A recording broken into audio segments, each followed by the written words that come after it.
Classes in session.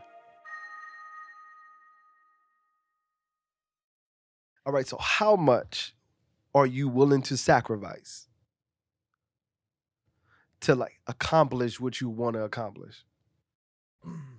If it's in your priorities, and for me it is, sacrifice everything. Like I would like if it's your like dream or like that's the thing that was given to you, Uh-huh.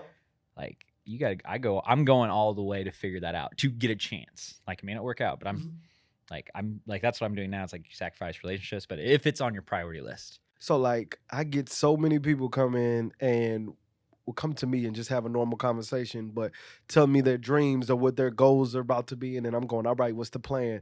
Well, I just gotta wait and I get this money, or I can't do it right now. And I'm starting to realize people want everything, but they don't want to sacrifice anything for it.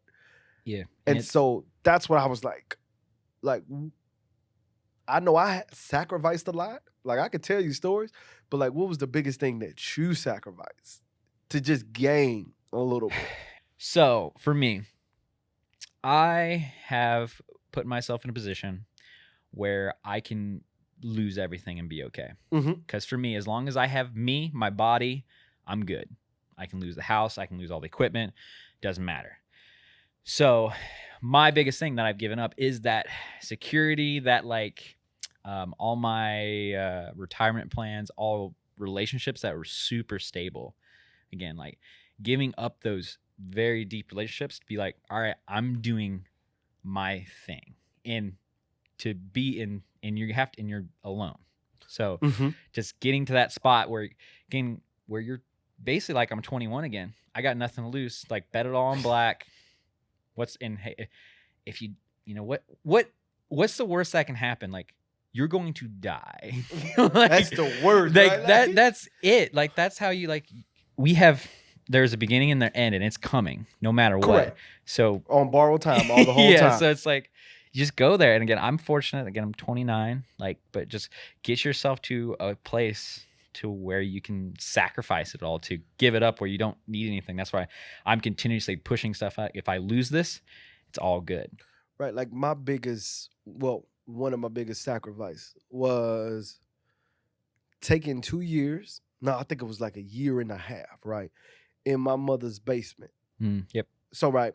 So I just like to actually save up for my first investment property. Mm. So what I mean by that is, well, I'll just tell you the story, right? So it came a point where I had a house, 2 bedroom house, right? 2 bedroom, 1 bathroom, little ranch style house. Well, I had all of these ideas to start investing in buying a duplex where I can stay on one side and my tenant would pay my mortgage, Mhm. what allows me to save a lot more money to invest more into, buying more Yep. investment properties, right? So you had a dilemma now. Do I sell my 2 bedroom house so I can use that loan, the FHA loan, to go purchase another investment property? Or do I stack up my money, take me about 5 or 6 years to make that first move? Or do I just forget about it? It's just out of reach. It's just Mhm. never going to be attained. Sold the fucking house. But selling the fucking house, now you're going to move back into your mother's basement, going under her rules. And you in your mind, you think it's only going to be 2 months, 3 months, Oh no. but the market is hot, right? Like so everything is getting bought up. So now that 2 months, 3 months became into 6 months, then it became a year where I'm just depressed, right? Like I'm going, I have the means to purchase the home. Mhm. It's just every home I'm coming into is not fitting the plan Yep. or it's not going the way I want it to go. The bid is too high. They want too much for the actual property. And I'm just not finna get caught up in it, just overpaying for something just because it's new and shiny. So to humble myself, right? To be in my mother's basement at the age of, I would say 20, I think I was 25, Mhm. right? Like I'm established, but I'm a grown man. I have my own car, but yet I'm living in my mother's basement. Yeah. Like it was one of the biggest sacrifices I had to do. But now, just owning that duplex, right? The first one I bought, right? I quickly turned it in. I quickly had a renter increase the price, Mhm. right? Making money that way. And then 6 months later, turned it into an Airbnb, making twice as much. Yeah. So that year sacrifice netted me a whole 30 to 40,000 extra on a year, plus what I was making, going to work. So I'm grateful for for that sacrifice. But I run into so many people telling me, man, I could never do that. I could never, Oh, you know what I mean? oh, I'm all about Like, the yeah, because you get so much stuff about like moving in with your parents like that. You're a loser. Like no, I'm all about that. Um, I would say even like if you're, I think it's even harder. Like if you are 40, yeah, like let's go back. Like, but like even that 2 years, that's just a drop in the bucket. it's just Like dropping bucket. we're so worried about what happens in a year. Like that's what I'm like. If you put in the sacrifices for a year, 2 years, and like really like struggle, Mm. but like to live well, because again, no, anything could happen anytime, but like you can live easily to your 90 and live well. Like you're healthy, you're smart, you're in it. Like that's like just struggling a little bit, especially when you're young. Like that's just ideal. But even if you're listening and you're older, like you still have so much time and like go back. Cause I've even, that's same plan is Mhm. like, I could put my whole operations, if I want to go full board right now, if I wanted to right now, I could quit my engineering job, Mhm. go to my parents and set up all my studio and I would be good.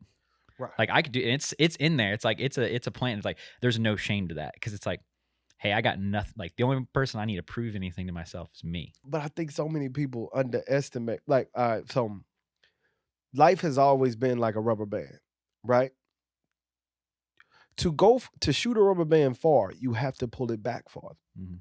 So that means you have to have more tragedy in your life so you can achieve more things, right? If you never pull that rubber band back, it's not going to go anywhere. It's just going to lay right on your fingers, right? So that's how I always equate success to sacrifice. I'm like, man, how far back am I willing to go, right? Like, am I willing to not buy new clothes for a whole year? Am I willing to not get a haircut, right? Because that $15 every 2 weeks and equate to around $3,000 at the end of the year. That's $3,000 I can invest in. You know what I mean? So am I equate my looks to actually invest into myself and my company? And it's those sacrifices, man, that really separates business owners Yeah. And from people that are just working. people don't see that. And again, it's hard because it's those little things that just chips away. And it chips away as but also like, man, that little like the haircut makes you feel good. Right. Like stuff like that, or new kicks, or like there's like it's that dopamine shot, and you don't get that. Like you're Right, not getting you it right. because you're deferring, because it's like every time you Netflix, you get, or you buy something, you get that dopamine hit. Mhm. We're negating all that for years Years. to eventually you have that, just like that internal like thing. It might be that satisfaction that you're gonna do your thing, Right. but And like, so I know I have an end goal, and I know you have an end goal. We both have this conversation with the people that we run into. Like, all right, what's your end goal? Where do you want to be at the almost the end of your life, I should say? Mm. People always do 5 year, 10 years. I'm like, no, Yeah. I always go for the big picture.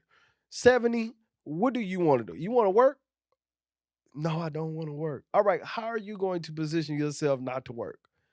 I don't know. That's the thing you need to figure out, right? Like, it's easy as that, but most people don't put the work in and actually draw out the blueprint. Mhm. They so scared to pick a lane, they just sit right in the fucking fork of the road. You know what I mean? Yeah, not making a decision is bad as making the wrong decision. Like I tell companies and even my marketing partner, it's like our decisions, like when you make stuff, just move. To stay Mhm. dynamic, like if you stay still, you're dead. Like that's the unfortunate. Like you think you're safe, but you're not. It's a false security. Like move sideways, move backwards. It doesn't matter. Mhm. You just move and just stay different. Because it's unfortunate because you think, hey, if I just stay in my corner, I'll be good and safe. And that's just like primal to us. But no, it doesn't work that way. Right. So, And then the quality of life that you will gain by believing in yourself, as well as following your dreams, is greater than what you will always have.